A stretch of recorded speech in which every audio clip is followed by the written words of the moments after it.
നമ്മുടെ ചിഹ്നം ഇന്ന് ആലത്തൂർ മണ്ഡലത്തിലാണ്. കോൺഗ്രസിൽ നിന്ന് ഒരാളെ അടർത്തി മാറ്റി സ്ഥാനാർത്ഥിയാകാൻ ബി.ജെ.പിയുടെ സംസ്ഥാന കമ്മിറ്റി പരിശ്രമിച്ചിരുന്നു. കോൺഗ്രസിനെ വിശ്വാസമില്ലാത്തത് കൊണ്ടാണ് സീതാറാം യെച്ചൂരി അവിടെ രാഹുൽ ഗാന്ധിക്കൊപ്പം കൈവക്കാൻ നിൽക്കുന്നത്. തമിഴ്നാട്ടിൽ ബോംബ് ബ്ലാസ്റ്റ് ചെയ്യുന്നത് എന്തുകൊണ്ടാണെന്നാണ് എനിക്കറിയുന്നത്. ബോംബ് ഇട്ടത് CPM, പരിക്ക് പറ്റിയത് CPM. നിർത്ത് പറയട്ടെ. രമ്യ ഹരിദാസ് എന്ന് പറയപ്പെടുന്ന MP-ക്ക് ഈ നാട്ടിലെ യാതൊരുവിധ വാല്യൂം വിലയുമില്ലെങ്കിൽ എന്റെ അഞ്ചത്തേക്ക് കയറിയിട്ട് കാര്യമില്ല. അല്ല വേണ്ട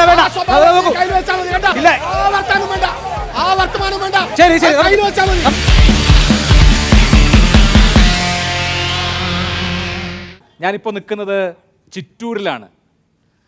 ഇവിടെ ചൂടാണോ തെരഞ്ഞെടുപ്പ് ചൂടാണോ കൂടുതൽ എന്ന് പോലും നമുക്ക് നിർണ്ണയിക്കാൻ കഴിയാത്ത വിധത്തിൽ അത്രമേൽ ആവേശകരമായ ഒരു തെരഞ്ഞെടുപ്പ് പോരാട്ടം, അതും പാലക്കാടൻ തീക്കാറ്റ് എന്നൊക്കെ പറയുന്ന വിധത്തിലുള്ള ഇതുപോലെ ഹോട്ട് ആൻഡ് ഹ്യൂമിഡായ അന്തരീക്ഷത്തിൽ നടക്കുകയാണ്. ആലത്തൂർ നമുക്കറിയാം, രൂപീകൃതമായതിനു ശേഷം കഴിഞ്ഞ ഒരു തവണ മാത്രം ഇടതുപക്ഷത്തെ കൈവിട്ട, കഴിഞ്ഞ തവണ രമ്യ ഹരിദാസ് പാട്ടുംപാടി ജയിച്ച മണ്ഡലമാണ്. ആ മണ്ഡലം എന്തു വിധേനയും തിരികെ പിടിക്കുക എന്നുള്ളതാണ് ഇത്തവണ LDF ഉദ്ദേശിക്കുന്നത്. സീറ്റ് വിട്ടുകൊടുക്കില്ല എന്ന നിലപാട് UDF-നുണ്ട്. വളരെ ശക്തമായ പോരാട്ടം കാഴ്ചവെക്കാൻ BJP ഒരുങ്ങുന്നു. ഇങ്ങനെ ആലത്തൂരിൻ്റെ മനസ്സെന്താണ് എന്ന് അറിയാൻ പോവുകയാണ് നമ്മൾ ഈ രാത്രിയിൽ. എന്നോടൊപ്പം ശ്രീ നിതിൻ കണിച്ചേരി LDF-നെ പ്രതിനിധീകരിച്ച്, ഡോക്ടർ സോയ ജോസഫ് UDF-നെ പ്രതിനിധീകരിച്ച്, ശ്രീ ഉല്ലാസ് ബാബു BJP-യെ പ്രതിനിധീകരിച്ച്. നമുക്ക് അതിഥികളിലേക്ക് പെട്ടെന്ന് തന്നെ പോകാം. വലിയ ഒരു ജനക്കൂട്ടവും ഈ രാത്രിയിൽ നമ്മോടൊപ്പം ഉണ്ട്. ആദ്യം ശ്രീ നിതിൻ കണിച്ചേരി, ഈ മന്ത്രിസഭയിൽ പിണറായി വിജയൻ കഴിഞ്ഞാൽ ഏറ്റവും സീനിയർ ആയിട്ടുള്ള മന്ത്രി K. രാധാകൃഷ്ണനാണ്. അദ്ദേഹം വളരെ കാലമായി കേരളീയർക്ക് വളരെ സുപരിചിതനായ ആളാണ്. അങ്ങനെ ഒരു മന്ത്രിസഭയിലെ സീനിയർ മന്ത്രിയെ ഒരു ലോക്സഭാ മണ്ഡലത്തിലേക്ക് ഒരു ഇലക്ഷന് അയക്കുന്നതിൻ്റെ യുക്തി മനസ്സിലാവുന്നില്ല. 2021 ഒരു തിരഞ്ഞെടുപ്പ് ഈ കേരളത്തിൽ നടന്നു. ആ തിരഞ്ഞെടുപ്പിൽ ആലത്തൂർ പാർലമെൻറ്റ് മണ്ഡലത്തിൻ്റെ ഭാഗമായി സ്ഥിതി ചെയ്യുന്ന 7 നിയോജക മണ്ഡലങ്ങളിലായി ഏതാണ്ട് 2.5 ലക്ഷത്തിലധികം വോട്ടിൻ്റെ ഭൂരിപക്ഷത്തിലാണ് 7 നിയോജക മണ്ഡലങ്ങളിലും ഇടതുപക്ഷ ജനാധിപത്യ മുന്നണിയുടെ MLA-മാർ തിരഞ്ഞെടുക്കപ്പെട്ടത്. ആ ആത്മവിശ്വാസത്തിൽ തന്നെയാണ് ഞങ്ങളുടെ ഏറ്റവും പ്രധാനപ്പെട്ട സീനിയറായിട്ടുള്ള നേതാവിനെ ഈ തിരഞ്ഞെടുപ്പിൽ ഞങ്ങൾ മത്സരിപ്പിക്കുന്നത്. ഇന്ത്യ രാജ്യത്ത് BJP അധികാരത്തിൽ നിന്ന് പുറത്താക്കുക എന്നുള്ളതാണ് മതനിരപേക്ഷമായി ചിന്തിക്കുന്ന എല്ലാ പാർട്ടികളുടെയും ഏറ്റവും മുഖ്യമായ കടമയും അജണ്ടയും. BJP-ക്കെതിരായി കോൺഗ്രസിനെ എങ്ങനെ നമുക്ക് ഈ നാട്ടിനകത്ത് നമ്പാൻ പറ്റും എന്നുള്ള ചോദ്യമാണ് ഈ ആലത്തൂർ മണ്ഡലത്തിലെ ഓരോ വോട്ടറും ചിന്തിക്കാൻ വേണ്ടി പോകുന്നത്. നിങ്ങൾ നോക്കൂ, AK ആൻ്റണിയുടെ മകൻ BJP-യുടെ സ്ഥാനാർത്ഥിയാണ്. കരുണാകരൻ്റെ മകൾ KPCC ജനറൽ സെക്രട്ടറി ആയിരുന്നു, കോൺഗ്രസിലാണ്. ഇപ്പോൾ ഉത്തരേന്ത്യയിൽ ആകെ കോൺഗ്രസ്സിന് നിയമസഭാ ഭരണമുള്ള ഏക സംസ്ഥാനം ഹിമാചൽ പ്രദേശ്. 6 MLA-മാർ കൈപ്പത്തി ചിഹ്നത്തിൽ മത്സരിച്ച് ജയിച്ചവർ BJP-യിലേക്ക് പോയി. നിങ്ങൾ എങ്ങനെ കോൺഗ്രസിനെ ഈ തെരഞ്ഞെടുപ്പിൽ വിശ്വസിക്കും? ഈ തെരഞ്ഞെടുപ്പിൽ പാലക്കാട് നിന്ന് അല്ലെങ്കിൽ ഈ ആലത്തൂരിൽ നിന്ന് മത്സരിക്കുന്നയാൾ കോൺഗ്രസിൽ ഉണ്ടാകുമെന്ന് എന്താണ് ഉറപ്പ്? കുറച്ചു കാലം കഴിയുമ്പോൾ BJP-യിലേക്ക് പോകില്ല എന്ന് കോൺഗ്രസിന് അടിവരയിട്ട് പറയാൻ പറ്റുമോ? പറ്റാത്ത സാഹചര്യം. MP എന്നാൽ പാട്ടുപാടേണ്ട ആളല്ല. പാട്ടുപാടുന്നത് ഒരു വ്യക്തിയുടെ നല്ല കഴിവ് തന്നെ, ആ കഴിവിനെ നമുക്ക് അംഗീകരിക്കാം. പക്ഷേ രാഷ്ട്രീയ നിലപാടുകൾ ഉയർത്തിപ്പിടിക്കുകയും പറയുകയും ചെയ്യേണ്ട സമയത്ത് ഇന്ത്യയുടെ പാർലമെൻറ്റിൽ അതിന് കഴിയാതിരുന്ന ഒരു MP-യാണ് കഴിഞ്ഞ 5 വർഷം ഈ ആലത്തൂർ ഉണ്ടായത്. അത് ആലത്തൂരിലെ ജനം തിരിച്ചറിയും. ഈ തെരഞ്ഞെടുപ്പിൽ ഇടതുപക്ഷ ജനാധിപത്യ മുന്നണിയുടെ സ്ഥാനാർത്ഥിയായ സഖാവ് K. രാധാകൃഷ്ണൻ ചരിത്ര ഭൂരിപക്ഷത്തിന് ഈ മണ്ഡലത്തിൽ നിന്ന് തിരഞ്ഞെടുക്കപ്പെടുകയും. ശരി ശ്രീമതി സോയ, ഇവിടെ ഇപ്പോൾ കഴിഞ്ഞ തവണ രമ്യ ഹരിദാസ് വന്നപ്പോൾ ഒരു പുതുമുഖമായിരുന്നു, ആ പുതുമയുണ്ടായിരുന്നു. ഇത്തവണ 5 വർഷം MP ആയതിനു ശേഷമാണ് വീണ്ടും ജനങ്ങളെ അഭിമുഖീകരിക്കുന്നത്. ഭരണവിരുദ്ധ വികാരം തുടങ്ങിയ കാര്യങ്ങളൊക്കെ സർക്കാരുകളെ പോലെ തന്നെ സിറ്റിംഗ് MP-മാർക്കും നേരിടാം. ഇത്തവണ രമ്യയ്ക്ക് കാര്യങ്ങൾ വളരെ വളരെ വളരെ കടുപ്പമാണോ? ഒരിക്കലുമല്ല. ഞങ്ങളെ സംബന്ധിച്ച് ഇത് അന്ന് നേരത്തെ നിങ്ങൾ പറഞ്ഞു വെച്ചതുപോലെ അന്ന് പുതുമയോടുകൂടിയാണ് വന്നതെങ്കിൽ, അല്ലെങ്കിൽ ഒരു പുതിയ ആൾ വന്നതിൻ്റെ പരിചയക്കുറവും അല്ലെങ്കിൽ അത്തരത്തിലുള്ള ബുദ്ധിമുട്ടുകളൊക്കെ ഉണ്ടായിരുന്നെങ്കിലും 1.5 ലക്ഷത്തിന് ജയിക്കാൻ സാധിച്ചു. ഇപ്പോൾ ഞങ്ങളെ സംബന്ധിച്ച് 5 കൊല്ലം ഇവിടെ പൂർത്തിയാക്കിയതിൻ്റെ, ഇവിടെ ചെയ്ത വികസന പ്രവർത്തനങ്ങളുടെ, ഇവിടെ നടത്തിയ മുന്നോട്ട് പോകലുകളുടെ അടിസ്ഥാനത്തിലാണ് ഞങ്ങൾ വോട്ട് ചോദിക്കുന്നത്. ഞങ്ങളെ സംബന്ധിച്ച് യാതൊരു തർക്കവും യാതൊരു ശങ്കയുമില്ല. അദ്ദേഹം പറഞ്ഞു വെച്ച ആ 2.5 ലക്ഷം അതിന് മുൻപും ഉണ്ടായിരുന്നു. ഈ പറഞ്ഞ ഈ ആലത്തൂർ പാർലമെന്റ് കോൺസ്റ്റിറ്റ്യുവൻസിയിലെ അസംബ്ലികളുടെ എണ്ണം എടുത്ത് പരിശോധിക്കുമ്പോൾ ആ 2.5 ലക്ഷത്തിന്റെ ഭൂരിപക്ഷം അവർക്ക് മുൻപും ഉണ്ടായിരുന്നിരിക്കണം. പക്ഷേ അതിനെയൊക്കെ അതിജീവിച്ചുകൊണ്ടാണ് അന്ന് 1.5 ലക്ഷത്തിന് ഇവിടെ രമ്യ ജയിച്ചതെങ്കിൽ ഇനിയും ഇത്തവണയും പാട്ടും പാടി ജയിക്കുമെന്നുള്ള കാര്യത്തിൽ യാതൊരു സംശയവും ഞങ്ങളെ സംബന്ധിച്ചില്ല എന്നുള്ളത്. ശരി, പാട്ടും പാടി ജയിക്കാനാണ് രമ്യ ഹരിദാസ് വീണ്ടും മത്സരിക്കുന്നത്. ഇവിടെ ഉല്ലാസ് ബാബു, BJP സംബന്ധിച്ച്, NDA സംബന്ധിച്ച് എത്രമാത്രം ഗൗരവതരമായ മത്സരമാണ്? പാലക്കാടിനെയൊക്കെ പോലെ സീരിയസ് ആയി മത്സരിക്കുന്ന ഒരു മണ്ഡലമാണോ ആലത്തൂർ? ഞങ്ങളെ സംബന്ധിച്ചിടത്തോളം അത് കഴിഞ്ഞ 5 വർഷക്കാലം UDF-ഉം അതിൻ്റെ തൊട്ട് മുൻപത്തെ 5 വർഷക്കാലം LDF-ഉം ഭരിച്ച അല്ലെങ്കിൽ ജയിച്ച സ്ഥലമാണ് ആലത്തൂർ. ഞങ്ങളെ സംബന്ധിച്ച് ഈ 2000 കോടി രൂപയുടെ പദ്ധതി നടപ്പിലാക്കി എന്നാണ് ഡോക്ടർ ബിജു അന്നത്തെ സമയത്ത് LDF-ൻ്റെ പ്രതികരണം ഉണ്ടായത്. 5 വർഷത്തെ ശേഷം 1173 കോടി രൂപ ചെലവാക്കി എന്നാണ് UDF-ൻ്റെ രമ്യ ഹരിദാസിൻ്റെ നോട്ടീസും കണ്ടത്. സ്വാഭാവികമായിട്ട് ഈ 10 വർഷക്കാലം നരേന്ദ്രമോദി അധികാരത്തിൽ ഇരിക്കുന്ന സമയത്ത് ആലത്തൂർ കോൺസ്റ്റിറ്റ്യുവൻസിയെ സംബന്ധിച്ചിടത്തോളം ഏകദേശം 3100 കോടി രൂപ കൃത്യമായിട്ട് ഈ ആലത്തൂരിൻ്റെ ഡെവലപ്മെൻറ്റ് ഒരു കേന്ദ്ര സർക്കാർ എന്ന രീതിയിൽ കൃത്യമായിട്ട് ഇതിൻ്റെ വികസനത്തിന് തന്നു എന്നുള്ളത് ഇതിനെ ചിറ്റമ്മ നയം കാണിച്ചിട്ടില്ല. കേരളത്തിനോട് ഇവർ പറയുന്ന യാതൊരുവിധ നിലപാടുകളും ഞങ്ങൾ എതിർത്തുകൊണ്ട് കാണിച്ചിട്ടില്ല എന്നുള്ളത് അതിൽ നിന്ന് തന്നെ വ്യക്തമാണ്. ഞങ്ങൾ അവിടെ കൃത്യമായി പറയുന്നു, ഡോക്ടർ TN സരസു എന്ന് പറയപ്പെടുന്ന ഞങ്ങളുടെ സ്ഥാനാർത്ഥി ബഹുമാനായിട്ടുള്ള ആദരണീയ പ്രധാനമന്ത്രി ഡയറക്റ്റ് പറഞ്ഞിട്ടുള്ള ഒരു കാര്യമാണ്. ആ സ്ഥാനാർത്ഥിയിലൂടെ ആലത്തൂരിൻ്റെ മുരടിച്ച വികസനം ഇവർ 3173 കൊണ്ടുവന്നാലും കൃത്യമായ പ്ലേസിംഗ് ഇല്ലാത്തതിൻ്റെ പേരിൽ ആലത്തൂരിൻ്റെ മുരടിച്ച വികസനം ഡോക്ടർ TN സരസുവിലൂടെ മുന്നോട്ട് കൊണ്ടുപോകണം എന്നുള്ളത് തന്നെയാണ് ഞങ്ങളുടെ പ്രതീക്ഷയും. ആ പ്രതീക്ഷ ജനങ്ങൾ വിജയിക്കുമെന്ന് ഞങ്ങൾ. ഇവിടെ ഈ തെരഞ്ഞെടുപ്പിൽ ഏറ്റവും അവസാനം ആലത്തൂർ പാർലമെന്റ് മണ്ഡലത്തിലാണ് BJP സ്ഥാനാർത്ഥിയെ പ്രഖ്യാപിച്ചത്. പ്രഖ്യാപിക്കാൻ വൈകിയതിന് കാരണം കോൺഗ്രസിൽ നിന്ന് ഒരാളെ അടർത്തി മാറ്റി സ്ഥാനാർത്ഥിയാകാൻ BJPയുടെ സംസ്ഥാന കമ്മിറ്റി പരിശ്രമിച്ചിരുന്നു. ഉല്ലാസ് ബാബു ഉൾപ്പെടെയുള്ള ആളുകൾ അത് പറഞ്ഞിരുന്നതാണ്. അത് കിട്ടാത്ത സാഹചര്യത്തിലാണ് സരസ് ടീച്ചറെ കൊണ്ട് ഇപ്പൊ മത്സരിപ്പിച്ചിട്ടുള്ളത്. കോൺഗ്രസിനെ വിശ്വാസമില്ലാത്തത് കൊണ്ടാണ് സീതാറാം യെച്ചൂരി അവിടെ രാഹുൽ ഗാന്ധിക്കൊപ്പം കൈവക്കാൻ നിൽക്കുന്നത്. രാഹുൽ ഗാന്ധിയുടെ തമിഴ്നാട്ടിൽ രാഹുൽ ഗാന്ധിയുടെ ഫോട്ടോ വെച്ച് രാഹുൽ ഗാന്ധി മാത്രമല്ല കോൺഗ്രസിന്റെ ബാക്കി ആളുകളും മത്സരിക്കുന്നത്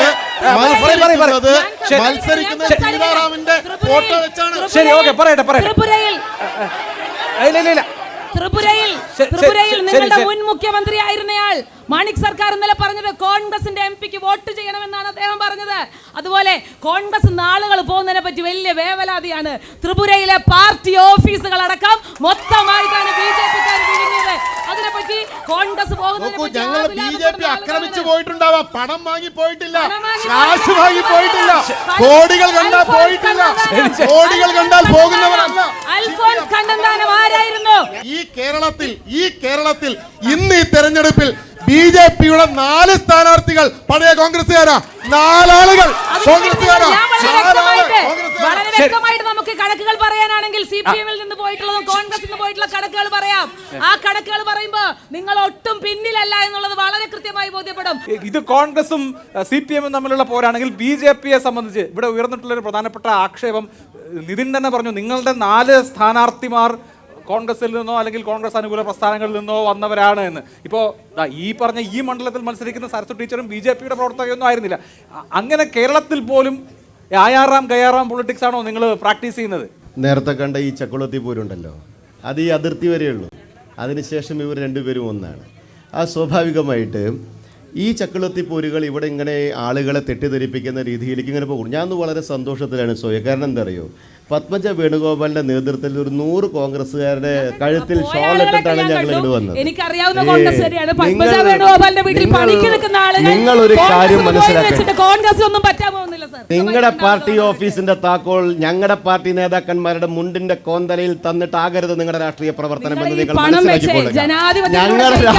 നിങ്ങളെ ഇന്നത്തെ കാലത്ത് നാളെ ഈ പറയുന്ന സോയയും ഒരുപക്ഷെ BJP-യുടെ കൊടി പിടിച്ചേക്കാം. നിങ്ങൾ എഴുതി വെച്ചോ.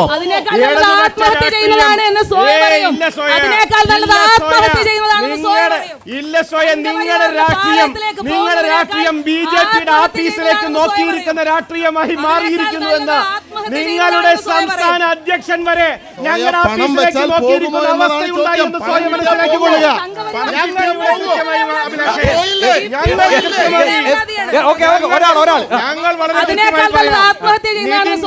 നിതിൻ എന്ന് പറയപ്പെടുന്ന ഇടതുപക്ഷത്തിന് നിതിൻ ചേട്ടൻ അദ്ദേഹം SFIയിലൂടെ വളർന്നു വന്ന സഖാവാണ്. അദ്ദേഹത്തിന് അറിയാം ഡോക്ടർ TN സരസുവിനോട് നിങ്ങളുടെ വിദ്യാർത്ഥികൾ ചെയ്ത പ്രവൃത്തി ശരിയല്ല എന്ന് അങ്ങ് ഇവിടെയെങ്കിലും അംഗീകരിക്കുമെന്നാണ് എനിക്ക് മനസ്സിലാക്കാനുള്ളത്. നോക്കൂ, ആ ഡോക്ടർ TN സരസു, നിങ്ങൾ പറഞ്ഞല്ലോ ഞങ്ങൾ സംഘപരിവാർ പ്രസ്ഥാനങ്ങളുടെ സേവാഭാരതിയുടെ ചുമതല ഉണ്ടായിരുന്ന വ്യക്തിയാണ്. വിക്ടോറിയ കോളേജിൽ ഞാൻ പ്രീ ഡിഗ്രിക്ക് പഠിക്കുമ്പോ കോളേജിൽ അധ്യാപികയായിരുന്നു സരസ്വതി ടീച്ചർ. അന്ന് അവർ കോൺഗ്രസിന്റെ ഏറ്റവും മികച്ച പ്രവർത്തകയാണ്. കോൺഗ്രസിന്റെ GST കോളേജ് അധ്യാപക സംഘടനയുടെ ആളാണ്. നിങ്ങള് ഞങ്ങൾ കൃത്യമായി പറയുന്നു, ഇന്ത്യ മഹാരാജ്യത്ത് ഞങ്ങൾ നടത്തിയിട്ടുള്ള പ്രവർത്തനങ്ങളിൽ ശക്തമായിട്ടുള്ള അംഗീകാരം തരുന്ന വോട്ടുകളിലൂടെ ഈ കേരളത്തിൽ NDAയുടെ MP-മാർ ഉണ്ടാകുമെന്നുള്ളതിൽ ഞങ്ങൾക്ക് സംശയമില്ല. അത് ഡോക്ടർ TN സരസുവിലൂടെ ആയാലും ഒരു സംശയം ഞങ്ങൾക്കില്ല. വിദേശകാര്യമന്ത്രിയായത് 22 MLA-മാർ അല്ലെങ്കിൽ 22 MP-മാരെ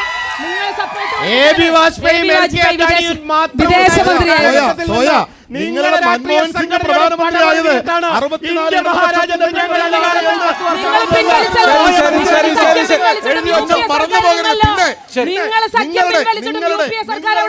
നിങ്ങളുടെ രാഹുൽ ഗാന്ധിക്ക് മത്സരിക്കാൻ ഉത്തരേന്ത്യയിൽ ഒരു സ്ഥലമില്ലാതെ ഈ കേരളത്തിൽ വരേണ്ടി വന്നു. രാഹുൽ ഗാന്ധിക്ക് രാഹുൽ ഗാന്ധി വന്നത് പിണറായിയുടെ ഗ്യാരണ്ടിയോടുകൂടിയാണ്. രാഹുൽ ഗാന്ധിക്ക് ആനി രാജയ്ക്ക് വേണ്ടി ദേശീയ നേതാക്കള് പ്രചരണത്തിന് വരില്ല എന്ന് CPM ഇവിടെ പ്രസ്താവന ഇറക്കി കഴിഞ്ഞിരിക്കുന്നു. രാഹുൽ ഗാന്ധി ജയിച്ചോട്ടെ എന്ന് ആനി രാജയ്ക്ക് വേണ്ടി ദേശീയ കേരളത്തിൽ രാഹുൽ ഗാന്ധി വന്നത് പിണറായിയുടെ ഗ്യാരണ്ടിയുമേ, അത് നിങ്ങൾ മനസ്സിലാക്കണം. SC വകുപ്പ് മന്ത്രിയായ CPM-ന്റെ സ്ഥാനാർത്ഥി രാധാകൃഷ്ണേട്ടൻ ഇദ്ദേഹം ഭരിക്കുന്ന കാലത്താണ് 2022-23 കാലഘട്ടത്തിൽ OBC മറ്റ് പിന്നോക്ക ഡിപ്പാർട്ട്മെന്റ് പാവപ്പെട്ട അവരുടെ ദളിത് വിദ്യാർത്ഥികൾക്ക് പഠിക്കാൻ വേണ്ടി 600 കോടി രൂപയാണ് ആവശ്യപ്പെട്ടിട്ടുള്ളത്. അതിൽ നിലവിൽ 300 സംതിങ് കോടി മാത്രമാണ് അവർക്ക് അനുവദിച്ചു കൊടുത്തത്. അത് സ്കോളർഷിപ്പിൽ അനുവദിച്ചു കൊടുത്തത്. അത് കഴിഞ്ഞ വർഷങ്ങളിലെ കുടിശ്ശിക തീർക്കാൻ പോലും പറ്റിയിട്ടില്ല. ഓൾറെഡി അവർ ഒരുപാട് പ്രതിസന്ധി ഘട്ടങ്ങളിലൂടെ തരണം ചെയ്തിട്ടാണ് പഠിക്കാൻ വരുന്നത്. അപ്പോൾ അവരുടെ ന്യായമായ ആവശ്യങ്ങൾ പോലും അംഗീകരിക്കാൻ പറ്റാത്ത ഒരു മന്ത്രി, ആ വകുപ്പ് പോലും നേരാവണ്ണം കൈകാര്യം ചെയ്യാൻ പറ്റാത്ത ഒരു മന്ത്രി പാർലമെന്റിൽ പോയി ഞങ്ങൾ ആലത്തൂർ ജനങ്ങൾക്ക് എന്ത് ചെയ്യുമെന്ന് പറഞ്ഞിട്ടാണ് ഞങ്ങൾ നാട്ടുകാരെ വോട്ട് ചെയ്യേണ്ടതെന്നാണ് ചോദിക്കുന്നത്. ശരി, ഓക്കെ, മറുപടി. ഞാൻ പറയാം, 1167 കോടി രൂപ സ്കോളർഷിപ്പിന് അധികമായി അനുവദിച്ച സർക്കാരാണ് പിണറായിയുടെ സർക്കാർ. പറഞ്ഞോട്ടെ, ഇവിടെ ഈ അട്ടപ്പാടിയിൽ നിന്ന് നിങ്ങൾ അട്ടപ്പാടിയിൽ നിന്ന് പൈലറ്റിനെ ഉണ്ടാക്കിയ വയനാടിൽ നിന്ന് പട്ടികവർഗക്കാരിയായ IAS-കാരി ഉണ്ടാക്കിയ മന്ത്രിയുടെ പേരാണ് കെ രാധാകൃഷ്ണൻ. നിങ്ങള് കോൺഗ്രസിന്റെ ആഫീസിൽ നിന്ന് അടിച്ചു തന്ന കണക്കും കൊണ്ട് വരണ്ട. അടുത്ത ചോദ്യം. പൗരത്വ ഭേദഗതി നിയമത്തിൽ കോൺഗ്രസിന്റെ നിലപാട് എന്താണ്? ഞങ്ങൾ ഒറ്റ ചോദ്യം. നിങ്ങളുടെ ദേശീയ പ്രസിഡന്റ് അദ്ദേഹം പറഞ്ഞത് ഈ രാത്രി കഴിഞ്ഞ് രാവിലെ പറഞ്ഞാൽ പോരെ എന്നാ പറഞ്ഞത്. ഒരുപാട് രാത്രിയും പകലുകളും കഴിഞ്ഞു പോയി, എന്നിട്ടും ഒരു നിലപാടില്ലാത്ത പാർട്ടിയായി കോൺഗ്രസ് മാറുകയാണ്. ഈ രാജ്യത്ത് പൗരത്വ പ്രതിഷേധത്തിന്റെ പേരിൽ പ്രതിഷേധം ചെയ്തതിന്റെ പേരിൽ 28 കേസുകൾ രാഹുൽ ഗാന്ധിക്കെതിരെ ഉണ്ട്. പറയട്ടെ, ആ പൗരത്വ പ്രതിഷേധം നടത്തിയ കേരളത്തിലെ അല്ലെങ്കിൽ ഇന്ത്യ രാജ്യത്തെ ഏറ്റവും കൂടുതൽ ആളുകൾക്കെതിരെ കേസെടുത്ത ആഭ്യന്തരമന്ത്രിയുടെ പേര് പിണറായി വിജയൻ എന്നാണോ? ഏറ്റവും കൂടുതൽ കേസെടുത്ത ആഭ്യന്തരമന്ത്രിയുടെ പേര് പിണറായി വിജയൻ എന്നാണോ?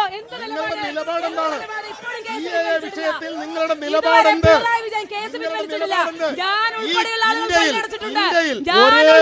ഒരേ ഒരു മുഖ്യമന്ത്രിയാണ് ഇത് നടപ്പിലാക്കില്ല എന്ന് കോൺഗ്രസിന് നിലപാടില്ല എന്നത് കോൺഗ്രസ് സമ്മതിക്കുന്നു. UPA ഗവൺമെന്റ് ആണ് ദേശീയ തൊഴിലുറപ്പ് പദ്ധതി കൊണ്ടുവന്നത്.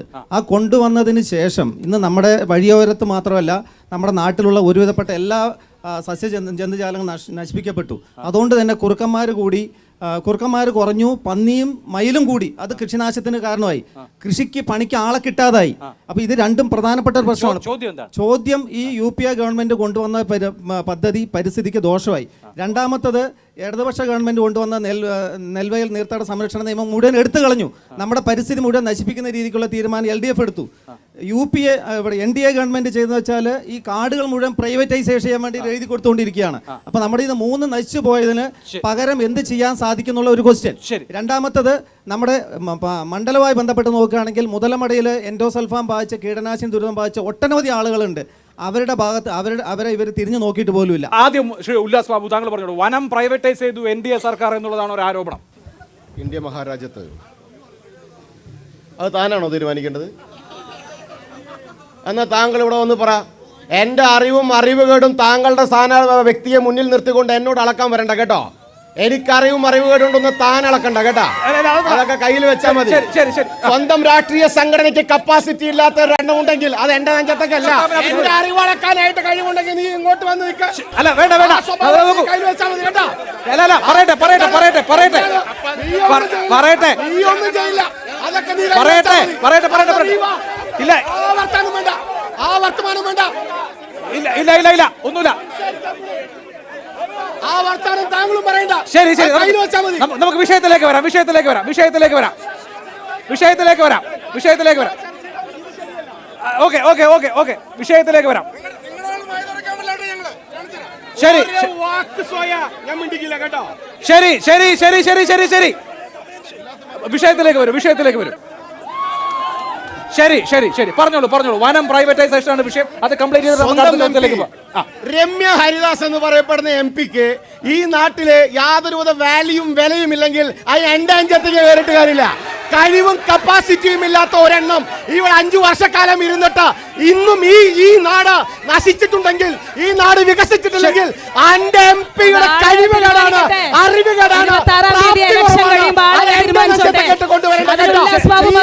ഈ നാട് ഇങ്ങനെ അറിവും വിവരവും ഇല്ലാത്ത ഒരെണ്ണം ഈ നാട്ടിൽ 5 വർഷം ജയിച്ചതുകൊണ്ടാ. പ്രാപ്തിയില്ലാത്ത, കഴിവില്ലാത്ത, കപ്പാസിറ്റി ഇല്ലാത്ത ഒരെണ്ണം ഈ നാട്ടിൽ 5 വർഷം ജയിച്ചോണ്ടാ. കയ്യിൽ വെച്ചാൽ മതി. നമുക്ക് ധാരാളം വിഷയങ്ങൾ ചർച്ച ചെയ്യാനുണ്ട്. നമുക്ക് ധാരാളം വിഷയങ്ങൾ സംസാരിക്കാനുണ്ട്.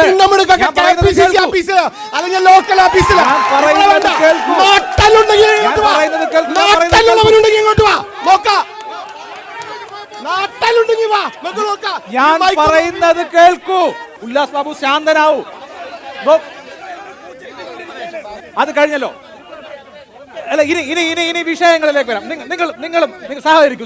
ഈ ചിറ്റൂർ മേഖലയിൽ, കാർഷിക മേഖലയിൽ 70% ആളുകൾ കാർഷിക അഭിവൃദ്ധിയിലും കാർഷിക ആശ്രയിച്ച് കഴിയുന്നവരാണ്.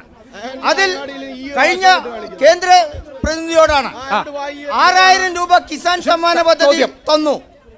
അത് കർഷകർക്ക് ഒരു ആശ്വാസമാണെന്ന് പറയാം.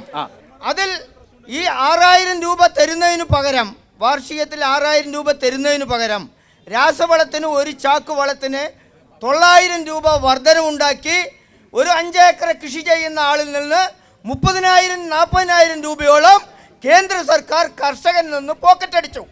ഈ 2014 കർഷകത്തിന് ആശ്വാസമായി പ്രൊഡക്ഷൻ ബോണസും ഉൽപാദന ബോണസും ഒഴിവുകൂലി എന്നുള്ളത് 17,000 രൂപ വരെ 2014 കൊടുത്തുകൊണ്ടിരുന്നു. ഇപ്പോൾ അത് 4-1 ചുരുക്കി. കർഷകരെ മുഴുവൻ വഞ്ചിച്ച 2 മുന്നണികളാണ്. കർഷകരോട് വോട്ട് ചോദിക്കാനുള്ള യാതൊരു ധാർമ്മിക അവകാശം അവർക്കുണ്ടോ എന്ന് അവർ ആത്മപരിശോധന നടത്തണം എന്നുള്ളത്. ഇന്ത്യയിൽ ഏറ്റവും കൂടുതൽ നെല്ലിന് താങ്ങുവില നാടാണ് കേരളം. ആ ആത്മവിശ്വാസത്തിലാണ് ഞങ്ങൾ പോകുന്നത്. പിന്നെ നിങ്ങൾ പറഞ്ഞു നെല്ലിന്റെ നെല്ലിന്റെ സംഭരണം നടത്തേണ്ട ആരാ നടത്തേണ്ടത്? പറയൂ ആരാ നടത്തേണ്ടത്? കേന്ദ്ര സർക്കാർ FCI ആ നിലപാടിൽ നിന്ന് പോയി. എപ്പോഴാ പോയത്? നരേന്ദ്രമോദി അധികാരത്തിൽ വന്നപ്പോ നെല്ലിന്റെ സംഭരണം എന്ന പ്രൊക്യൂർമെന്റ് അതിൽ നിന്ന് BJP പുറത്തുപോയപ്പോ കേരളത്തിലെ സപ്ലൈകോയെ വെച്ച് ആ നെല്ല് സംഭരണം നടപ്പിലാക്കുകയും ഇന്ത്യയിൽ ഏറ്റവും കൂടുതൽ നെൽകൃഷിക്കാരന് താങ്ങുവില നൽകുന്ന സംസ്ഥാനമാണ് കേരളം. ആ ആത്മവിശ്വാസത്തിലാണ് ഞങ്ങൾ തിരഞ്ഞെടുപ്പിനെ നേരിടുന്നത്. താങ്കൾ ഇവിടെ പറഞ്ഞു രാസവളത്തിന്റെ സബ്സിഡി മാത്രമല്ല, എല്ലാ സബ്സിഡികളും BJPയുടെ സർക്കാർ വന്നപ്പോ നരേന്ദ്രമോദിയുടെ കാലത്ത് എടുത്തു കളഞ്ഞു. ഇന്ത്യയുടെ പാർലമെന്റിലെ ഭൂരിപക്ഷം ഉപയോഗിച്ച് BJP പാസാക്കിയ കർഷക നിയമങ്ങൾ കർഷകൻ തെരുവിൽ വലിച്ചു കീറി. തെരുവിൽ വെച്ച് BJPയുടെ പ്രധാനമന്ത്രിക്ക് പറയേണ്ടി വന്നു ഞങ്ങൾ ഇത് നടപ്പിലാക്കില്ല എന്ന്. ഇന്ത്യയിലെ കർഷകന്റെ ഏറ്റവും കൂടുതൽ ബിജെപിക്കെതിരായി ഈ ഏറ്റവും കൂടുതൽ താങ്ങുവില കേരളത്തിലാണ്. ശരി, ഓക്കേ. ഏറ്റവും കൂടുതൽ ജനങ്ങളെ താങ്ങുന്നതും കേരളത്തിലാണ്. അത് നിങ്ങൾ മനസ്സിലായി. ശരി, ഇനി മറുപടി മറ്റേ കർഷകരെ വഞ്ചിച്ചു ചോദ്യം. ആരാ നെല്ല് സംഭരിക്കേണ്ടത്? നെല്ല് 21 റുപ്യ 83 പൈസ കേന്ദ്രം തന്ന പൈസ ജനങ്ങൾക്ക് കൊടുക്കാതെ ചതിച്ചതും വഞ്ചിച്ചതും ആരാണ്? 21 ഈ കേരളത്തിൽ സംഭരിക്കണം എന്നുള്ള ജനങ്ങൾക്ക് കൊടുക്കാതെ നിങ്ങളാണോ? ബിജെപി ആണോ? FCI ആണോ? 21 റുപ്യ സർക്കാരാണോ? 83 പൈസ ആരാണ് സംഭരിക്കേണ്ട ചുമതല? FCI എന്തിനാ ചുമതലയിൽ നിന്ന് മാറ്റി? നരേന്ദ്രമോദി എന്തിനാണ് FCI നെല്ലിന്റെ സംഭരണ ചുമതലയിൽ നിന്ന് മാറ്റിയത് എന്നതാണ് ചോദ്യം. രണ്ടു കൂട്ടരും കൂടെ ജനങ്ങളെ വഞ്ചിച്ചു എന്നുള്ള കാര്യത്തിൽ യാതൊരു സംശയവുമില്ല. രണ്ടു കൂട്ടരും കൂടെ ജനങ്ങളെ വഞ്ചിച്ചു എന്നുള്ള കാര്യത്തിൽ സംശയമില്ല. കേൾക്കൂ. ഇന്ത്യ മഹാരാജ്യത്ത് കർഷകനോട് ഇതുപോലെ നീതി കാണിച്ച ഒരു രാഷ്ട്രീയ പാർട്ടി വേറെയില്ല. കർഷകർ മുഴുവൻ ഡൽഹിയിലേക്ക് മാർച്ച് നടത്തുന്നത് എന്തിനാണ് സഹോദര? പറഞ്ഞോളൂ. അദ്ദേഹം പറഞ്ഞു കിസാൻ സമ്മാൻ നിധിയുമായി ബന്ധപ്പെട്ട് 6000 രൂപ അദ്ദേഹം കൊടുത്തു എന്ന് പറഞ്ഞു. എത്ര വർഷം നിങ്ങൾ മനസ്സിലാക്കണം. 2 ഈ ആലത്തൂർ 2019 ഇതേ മാതൃഭൂമി ചാനലില് നൽകിയ അഭിമുഖത്തിൽ കുമാരി രമ്യ ഹരിദാസ് പറയുകയുണ്ടായി, പ്രളയത്തിൽ തകർന്നുപോയ എരുത്തേമ്പതി വില്ലൂന്നി പാലം പുനർനിർമ്മിച്ചു കൊടുക്കുന്നു പറയാം. അതിൽ എന്ത് നടപടിയാണ് ഉണ്ടായത്? ഒരു വിഹിതം പോലും അവിടെ പോയി പാട്ടുപാടിയതല്ല, ഒന്നും ചെയ്തിട്ടില്ല. ഒന്നാമത്തെ ചോദ്യം. രണ്ടാമത്, കൃഷിക്കാരനെ കാണുമ്പോൾ പാട്ടുപാടുകയല്ലാതെ അന്തർ സംസ്ഥാന നദീജല കരാറിൽ എന്ത് നടപടിയാണ് പാർലമെന്റിൽ അവർ ചെയ്തത്? ശരി, പാർലമെന്റിന്റെ രേഖകൾ പരിശോധിക്കുക. അവർ കൃത്യമായി നെൽകർഷകർക്ക് വേണ്ടി. പിന്നെ ഈ അന്തർ സംസ്ഥാനത്തിന്റെ കാര്യം പറഞ്ഞല്ലോ.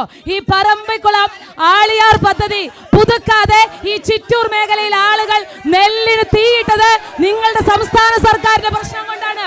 നിങ്ങളുടെ സംസ്ഥാന സർക്കാർ ആ കരാർ പുതുക്കാത്തത് കൊണ്ടാണ് അവിടെ കർഷകർക്ക് തീയിടേണ്ടി. പാർലമെന്റിൽ എണീറ്റ് നിന്ന് പാട്ടുപാടിയതല്ലാതെ ഏതെങ്കിലും ഒരു വിഷയം ഈ ദേശാഭിമാനി വായിച്ചിട്ട് കൈരളി ചാനൽ കണ്ട് വർത്തമാനം പറയരുത്. പാർലമെന്റിന്റെ രേഖകൾ പരിശോധിക്കുക. 6/12/2023 അവർ വളരെ കൃത്യമായി നെൽകർഷകർക്ക് വേണ്ടിയുള്ള വിഷയങ്ങൾ ഉന്നയിച്ചതിന്റെ വളരെ കൃത്യമായിട്ടുള്ള പരമാവധി ഫണ്ടുകൾ പാലത്തിന്റെ വിഷയം. ശരി, പാർലമെന്റിന്റെ സ്റ്റാറ്റിക്സ് ആണ്.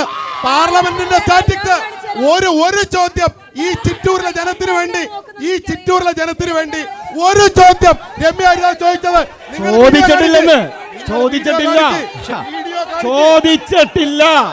കൃത്യമാണല്ലോ. കാലത്ത് ഒരു പ്രസംഗം, ഒരു വീഡിയോ കാണിക്കൂ. നിങ്ങളുടെ വീഡിയോ കാണിക്കാനുള്ള ചെലവ് ഡിവൈഎഫ്ഐക്കാർ ചെയ്യും, ഡിവൈഎഫ്ഐക്കാർ കൊടുക്കും. ഒരു ചിറ്റൂരിലെ 6/12/2023 പാർലമെന്റിന്റെ രേഖകൾ പരിശോധിക്കുക. നിങ്ങള് പാർലമെന്റിന്റെ രേഖകൾ പരിശോധിക്കുക. നെൽകർഷകർക്ക് വേണ്ടി വളരെ കൃത്യമായ വിഷയങ്ങൾ. ലോകസഭ ചാനലിൽ മുഴുവൻ വീഡിയോയും കിട്ടും. രമ്യ പാട്ടുപാടിയതല്ലാതെ രമ്യ പ്രസംഗിച്ച ഒരു വീഡിയോ ക്ലിപ്പ് നിങ്ങൾ ഇട്ടാൽ ഞാൻ രാഷ്ട്രീയ പ്രവർത്തനം കൈരളി ചാനലല്ല, കൈരളി ചാനൽ കാണാനല്ല പറഞ്ഞത്. നിങ്ങൾ പാർലമെന്റിന്റെ രേഖകൾ പരിശോധിക്കണം. പാർലമെന്റിന്റെ രേഖകൾ. ശരി. ചിറ്റൂർ നിയോജകമണ്ഡലത്തിലാണ് നമ്മളിപ്പോൾ നിൽക്കുന്നത്. ചിറ്റൂർ നിയോജകമണ്ഡലത്തിലെ മന്ത്രി കൃഷ്ണൻകുട്ടി എന്ന് പറയുന്ന വ്യക്തി നിലവിലെ കേരളത്തിലെ വൈദ്യുതി വകുപ്പ് മന്ത്രിയാണ്. ഇപ്പോ കേരളത്തിലെ LDF-ന്റെ കൂടെയും അതുപോലെ തന്നെ അദ്ദേഹം ജനതാദളിന്റെ സംസ്ഥാന എക്സിക്യൂട്ടീവിലുള്ള ആളാണ്. അദ്ദേഹം അവിടെ BJP-യുമായിട്ടാണ് കർണാടകയിലെ അവരുടെ നേതൃത്വം കൂടെ നിൽക്കുന്നത്. BJP-യോട്. അപ്പൊ ഒന്നില്ലെങ്കിൽ BJP ദേവഗൌഡയുടെ മകന് വേണ്ടി പോസ്റ്ററില് പിണറായി വിജയൻ ഇറക്കി വിടാനുള്ള ഒരു മാതൃക കാണിക്കാം. ശരി. ഉത്തരം. ഇനി ഉത്തരം കേൾക്കും. ഇവിടെ നിങ്ങൾ അങ്ങോട്ട് സംസാരിക്കല്ലേ? കോൺഗ്രസിന്റെ മണ്ഡല പ്രസിഡന്റ് ചോദിച്ച ചോദ്യം നിങ്ങൾ ഇവിടെ ചോദിച്ചത് നന്നായി.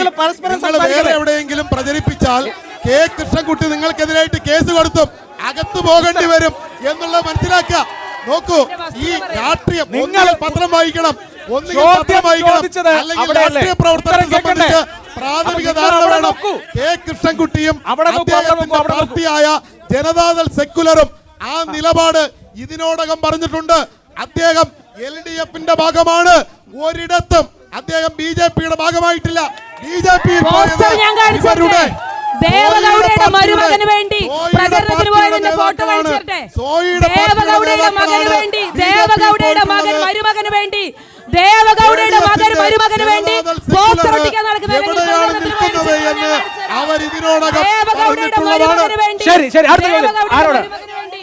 ഇന്ത്യയുടെ വികസനത്തെ കുറിച്ചും അതുപോലെ തന്നെ മോദിയുടെ ഗ്യാരണ്ടി ഒക്കെ മുൻനിർത്തിക്കൊണ്ടാണ് നിങ്ങൾ ഈ ഇലക്ഷനെ നേരിടാൻ വേണ്ടി പോകുന്നത് പറഞ്ഞിട്ടുണ്ടായിരുന്നു.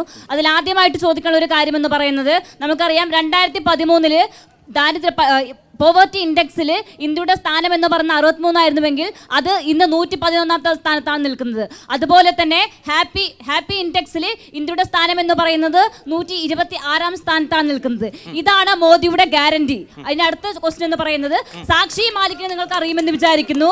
2014 കോമൺവെൽത്ത് ഗെയിംസിൽ മെഡൽ നേടിയതുപോലെ തന്നെ റിയോ ഒളിമ്പിക്സിൽ മെഡൽ നേടിയ സാക്ഷി മാലിക് എന്തുകൊണ്ടാണ് ഐ ക്വിറ്റ് റെസ്ലിംഗ് എന്ന് പറയുന്ന ആ ഒരു സംഭവം ഈ രാജ്യത്തിനകത്ത് പറയേണ്ടതായി വന്നിട്ടുള്ളത്? അതുപോലെ തന്നെയാണ് മണിപ്പൂർ എന്ന് പറയുന്ന സംസ്ഥാനം ഈ ഇന്ത്യക്കകത്തുള്ളത്.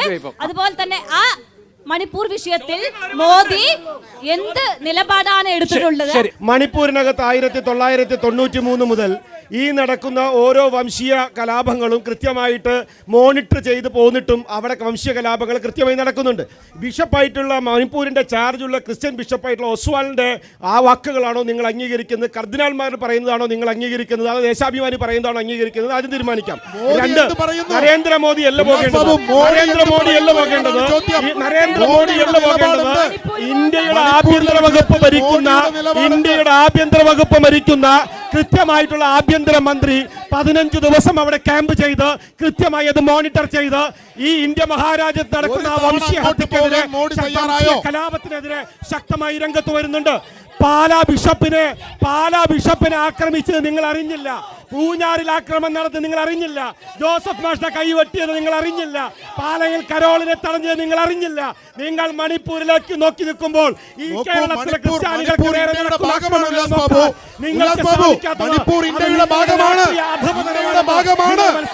ആ ഇന്ത്യയുടെ ഭാഗത്തേക്ക് എന്തുകൊണ്ട് ഇന്ത്യയുടെ പ്രധാനമന്ത്രി പോകുന്നില്ല? ശരി, ഉത്തരം.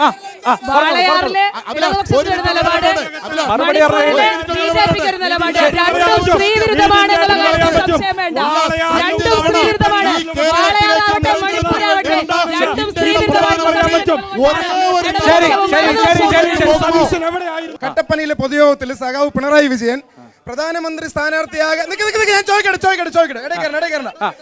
പ്രധാനമന്ത്രിയാകാൻ യോഗ്യനായവർക്ക് വോട്ട് കൊടുക്കണം, രാഹുൽ ഗാന്ധി ആണെങ്കിൽ രാഹുൽ ഗാന്ധിക്ക് വോട്ട് കൊടുക്കണമെന്ന് കേരളത്തിന്റെ മുഖ്യമന്ത്രി സഖാവ് പറഞ്ഞു. എന്തിനാണ് നിങ്ങൾ ഈ രണ്ടുപേരെ ഇവിടെ കൊണ്ട് വേഷം കെടുത്ത് തമ്മിൽ തല്ലിക്കൊണ്ടിരിക്കുന്നത്? നാണല്ലേ നിങ്ങൾക്ക്? നാണല്ലേ? ഒറ്റയ്ക്ക് മത്സരിക്ക്. BJP-ക്കെതിരെ ഒറ്റയ്ക്ക് മത്സരിച്ച് കാണിക്കുക. ഞങ്ങളെ സംബന്ധിച്ച് വളരെ കൃത്യമായിട്ടുള്ള ധാരണയുണ്ട്. കോൺഗ്രസ് മത്സരിക്കുന്നത്, ഇന്ത്യ മുന്നണി മത്സരിക്കുന്നത്, ഈ രാജ്യം ആര് ഭരിക്കുന്നത്, ആര് ഭരിക്കണമെന്ന് തീരുമാനിക്കാൻ വേണ്ടിയാണ് മത്സരിക്കുന്നത്. അല്ലാതെ നിങ്ങൾ പറയുന്നത് പോലെ ഇവര് പറഞ്ഞു 400 സീറ്റ്, BJP പറഞ്ഞത് 400 സീറ്റ്. ഇവർക്ക് ആകെ വിളിക്കാൻ ഒരു മുദ്രാവാക്യമുള്ളൂ, മോഡി.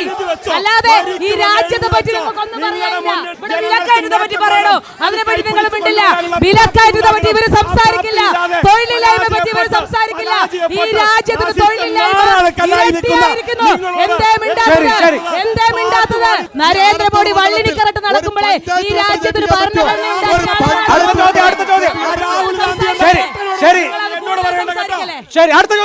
തെരഞ്ഞെടുപ്പിന്റെ ഈ സമയത്ത് ഈ പോസ്റ്ററുകളും കട്ടൗട്ടുകളും ഉണ്ടാക്കുന്നത് കണ്ടിട്ടുണ്ട്. ഈ ബോംബ് ബ്ലാസ്റ്റ് ചെയ്യുന്നത് എന്തുകൊണ്ടാണെന്നാണ് എനിക്കറിയുന്നത്. സഹോദരി, കോൺഗ്രസ്സുകാരുടെ അടുത്ത് ചോദിക്കേണ്ട ചോദ്യമാണത്. പാനൂരിൽ നിങ്ങളുടെ ഷാഫി പറമ്പിൽ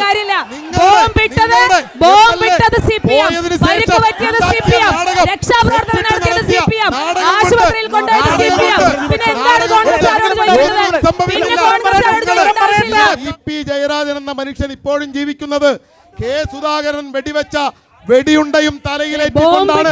അത് മറന്നു പോകണ്ട. ആ കണ്ണൂരിൽ നിങ്ങൾക്കറിയില്ല. അതുകൊണ്ട് അറിയാത്ത കാര്യത്തെ കുറിച്ചല്ല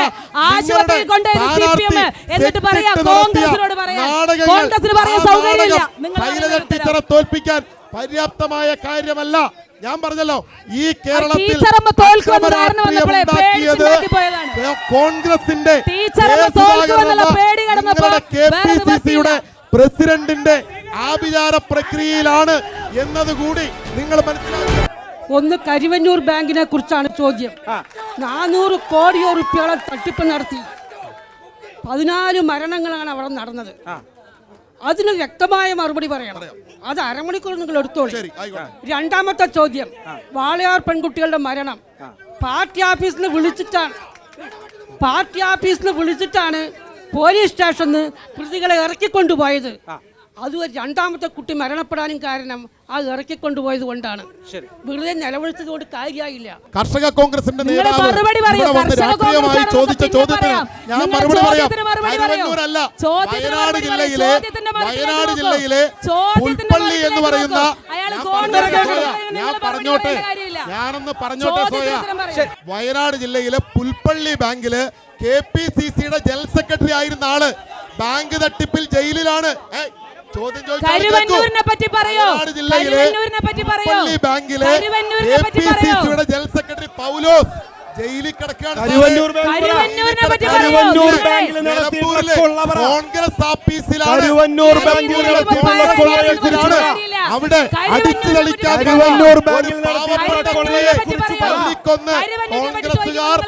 കോൺഗ്രസുകാർ കെട്ടിത്തൂക്കിയത്. കരുവന്നൂരിനെ കുറിച്ച്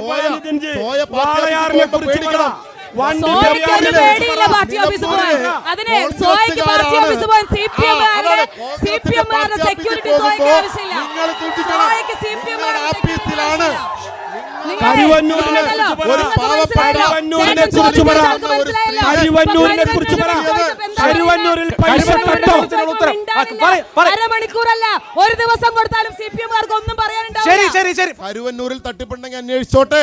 നിങ്ങൾ CBI കൊണ്ടുവാ, ED കൊണ്ടുവാ, ഏത് കൊലകൊമ്പന പറഞ്ഞത് വയനാടിലെ കോൺഗ്രസിന്റെ ജയിലിൽ കിടക്കുകയാണ് ചേട്ടാ, ജയിലിൽ കിടക്കുകയാണ്, ഇപ്പോഴും ജയിലിലാണ്. തൃശൂർ ജില്ലാ കമ്മിറ്റിയുടെ ബാങ്ക് അക്കൗണ്ട് എന്തിനാ മരവിപ്പിച്ചത് സാറിന്? തൃശൂർ ജില്ലാ കമ്മിറ്റിയുടെ ബാങ്ക് അക്കൗണ്ട് എന്തിനാ മരവിപ്പിച്ചത്? ഉപജീവനത്തിന് വേണ്ടി അടിച്ചു തളിക്കാൻ ഒരു സ്ത്രീയെ തല്ലിക്കൊന്ന് കെട്ടിത്തൂക്കിയത്. അതുകൊണ്ട് സോയെ പോലുള്ള ആളുകൾ കോൺഗ്രസിന്റെ ഓഫീസിൽ പോകുമ്പോ ഒന്ന്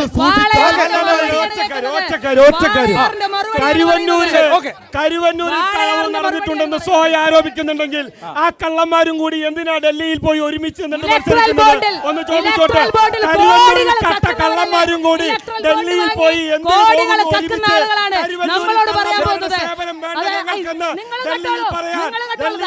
രാഹുൽ ഗാന്ധിക്ക് നാട്ടിലുണ്ടോ?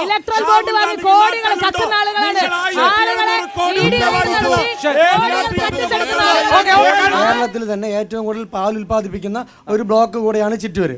അപ്പോൾ ചിറ്റൂര് നമ്മളെ ഏറ്റവും കൂടുതൽ ക്ഷീര കർഷകരും കന്നുകാലി സമ്പത്തും ഉള്ള ഈ മേഖലയാണ് എന്ന് മാത്രമല്ല മുന്നുണ്ടായിരുന്ന നമ്മുടെ കോൺഗ്രസിന്റെ ജനപ്രതിനിധി വന്നേണ്ട പാൽക്കാര പാട്ടുപാടി കൂടിയാണ് കഴിഞ്ഞ പ്രാവശ്യം വോട്ട് നേടി വിജയിച്ചു പോയത്. ഈ ക്ഷീരമേഖല തകർന്ന ഇതിന് ഈ രണ്ട് മുന്നണികൾക്കും പങ്കുണ്ട്. അതിൽ ഇവരുടെ നിലപാട് എന്താണ്? ഇതിന് ഈ സ്വതന്ത്ര വ്യാപാര കരാറുമായി ബന്ധപ്പെട്ട് നമ്മുടെ ജനപ്രതിനിധി എന്താണ് അവിടെ ഉന്നയിച്ച ചോദ്യം? പാർലമെന്റിന്റെ രേഖകളിൽ വളരെ കൃത്യമായി പാൽ കർഷകന്റെ വില ഉയർത്തണമെന്ന് പറഞ്ഞ് കർഷകന് കൊടുക്കുന്ന വില പിണറായി വിജയന്റെ പോലെ പാല് വിൽക്കുന്നതിന്റെ വിലയല്ല, കർഷകന് കൊടുക്കുന്നതിന്റെ വില ഉയർത്തണമെന്ന് പാർലമെന്റിൽ കാര്യം പറഞ്ഞിട്ട് കാര്യമില്ല. ഈ ബില്ല് വന്നപ്പോ ഇന്ത്യയിലേക്ക് പാൽ ഉൽപ്പന്നങ്ങൾ സ്വിറ്റ്സർലൻഡ് ഉൾപ്പെടെയുള്ള സ്ഥലങ്ങളിൽ നിന്ന് ഇറക്കുമതി ചെയ്യാനുള്ള ബില്ല് വന്നപ്പോ കർഷകന്റെ ദയനീയത മാറിയോ? പാർലമെന്റിൽ പോയി എന്നെ കാണാൻ നിന്നെ കാണാൻ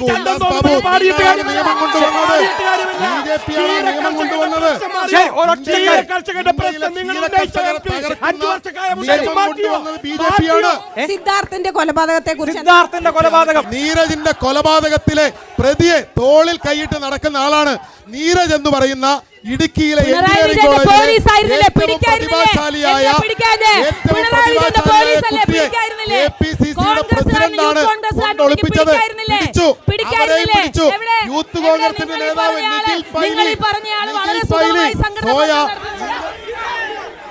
ഹലോ അമ്മാവ ഇരിക്ക്. ഇവരെന്തിനാ ഇവിടെ വെറുതെ ബഹളം ഉണ്ടായിക്കൊണ്ടിരിക്കുകയാണ്? ഇവര് രണ്ടാൾക്കാരും ഇന്ത്യ മുന്നണിയല്ലേ?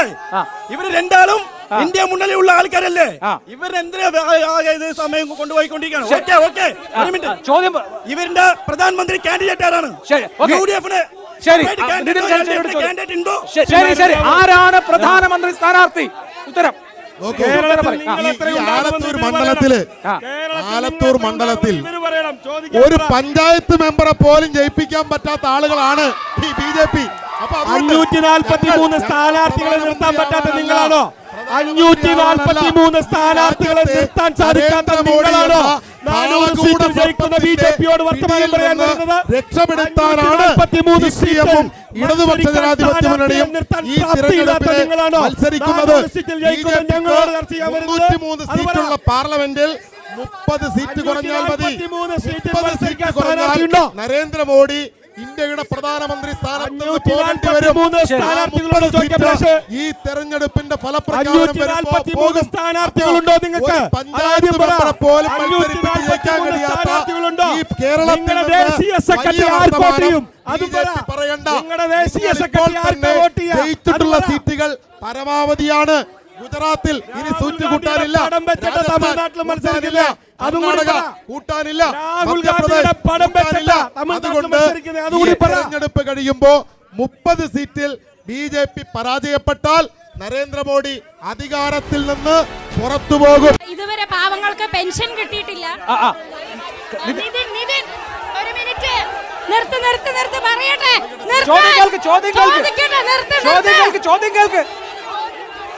അഞ്ച് മാസത്തെ പെൻഷൻ എവിടെ? 5 മാസത്തെ പെൻഷൻ എവിടെ? 5 മാസത്തെ പെൻഷൻ എവിടെ?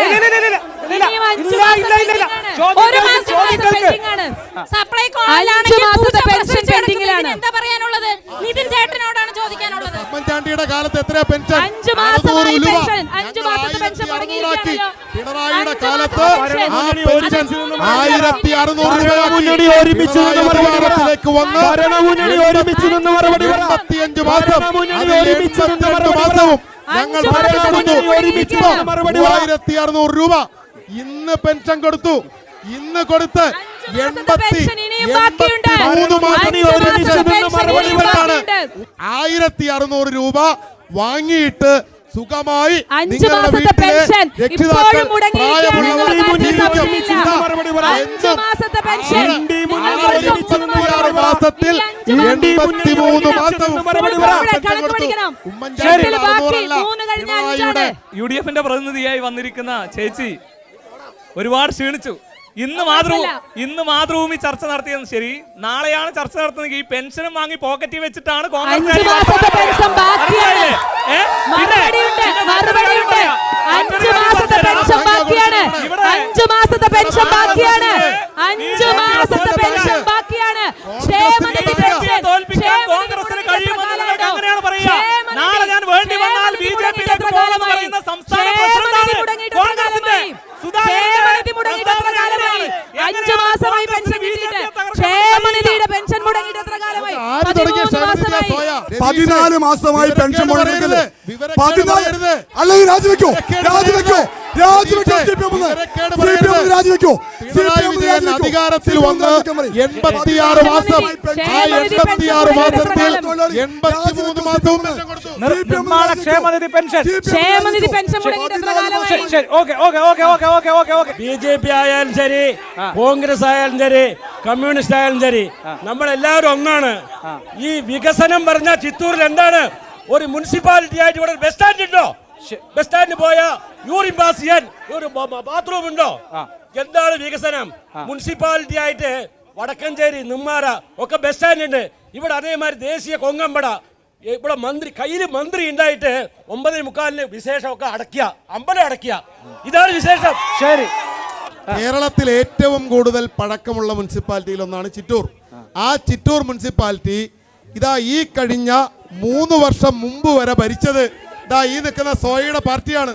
MLA ഉണ്ടായിരുന്ന ചെയർമാനായിട്ട് ഒന്നും ഈ ചിറ്റൂരിന് വേണ്ടി ചെയ്യാൻ കഴിയാതിരുന്നത് കൊണ്ടാണ് കഴിഞ്ഞ തെരഞ്ഞെടുപ്പിൽ പുറങ്കാലുകൊണ്ട് കോൺഗ്രസിനെ ചിറ്റൂരുകാർ ചവിട്ടിത്തെറിപ്പിച്ചത്. അതേ അനുഭവം സോയ ഈ തെരഞ്ഞെടുപ്പ് കഴിയുമ്പോ നിങ്ങളുടെ സ്ഥാനാർത്ഥിക്കുണ്ടാകും. കാരണം അതുകൊണ്ടായിരിക്കും ഈ പി കെ ബിജുവിനെ ഇവിടുന്ന് ഓടിച്ചു വിട്ടത് ആളുകൾ. പി കെ ബിജുവിനെ ആളുകൾ ഓടിച്ചു വിട്ടത് അതുകൊണ്ടായിരിക്കും. നിങ്ങളുടെ പാർട്ട് ടൈം എം പി അല്ല വേണ്ടത്, പാർട്ട് ടൈം എം പി അല്ല വേണ്ടത്. അതുകൊണ്ടായിരിക്കും പി കെ ബിജുവിനെ നാട്ടുകാർ ഓടിച്ചു വിട്ടത്. നിങ്ങളുടെ എം പി പരാജിതയാണ്. നിങ്ങളുടെ എം പിയെ കൊണ്ട് ഒരു നാലാം തീയതി കഴിയുമ്പോൾ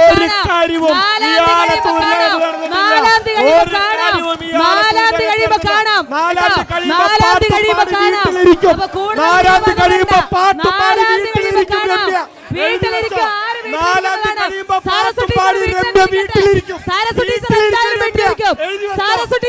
നമുക്ക് അവസാനിപ്പിക്കാം. 2014 ഒരുപാട് വാഗ്ദാനങ്ങൾ തന്നു. ഗ്യാസിന് വില കമ്മിയാക്കാം, പെട്രോളിന് വില കമ്മിയാക്കാം, ഡീസലിന് വില കമ്മിയാക്കാം എന്ന് പല വാഗ്ദാനങ്ങളും തന്നു. 15,000 രൂപ വീതം, 15 ലക്ഷം വീതം ഓരോ അക്കൗണ്ടിലിടായി എന്ന് പറഞ്ഞു. ഇതേ പറഞ്ഞതും ഇതേ ഗ്യാരണ്ടിയാണോ? പഴയ ചാക്കം ഈ വാക്കും ഒരേ ഗ്യാരണ്ടിയാണോ? പോകുന്ന സമയത്ത് അതിനുശേഷം കൃത്യമായിട്ട് പറഞ്ഞുതരാം. ഞങ്ങൾ വികസനം തരാമെന്ന് വാഗ്ദാനം ചെയ്തെന്ന് പറഞ്ഞു. നിങ്ങളുടെ ചോദ്യത്തിന് ഉത്തരം വേണമെങ്കിൽ പറ. ഞങ്ങൾ 2004 വാജ്പേയി പോകുമ്പോൾ 35 രൂപയാ ഡീസലിന്. അതിനുശേഷം ഞങ്ങൾ വന്നതിന് ശേഷം ഇത്രയും 10 വർഷമായിട്ട് 92 രൂപയാ. നിങ്ങൾ വന്നപ്പോ 72 രൂപയാ. അപ്പൊ നിങ്ങളുടെ സർക്കാർ ഇരട്ടിയിലാക്കിയിട്ടുള്ള ഡീസൽ വില 25% മാത്രമാണ് ഞങ്ങൾ 10 വർഷം കൊണ്ട് കൂട്ടിയത്. അത് നിങ്ങൾ മനസ്സിലാക്കുക.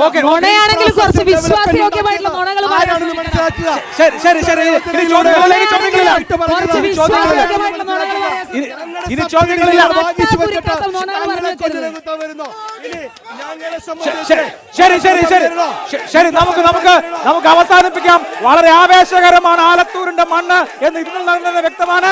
എന്തായാലും നമുക്ക് ഈ ചർച്ച ഇവിടെ അവസാനിപ്പിക്കാം. Good night.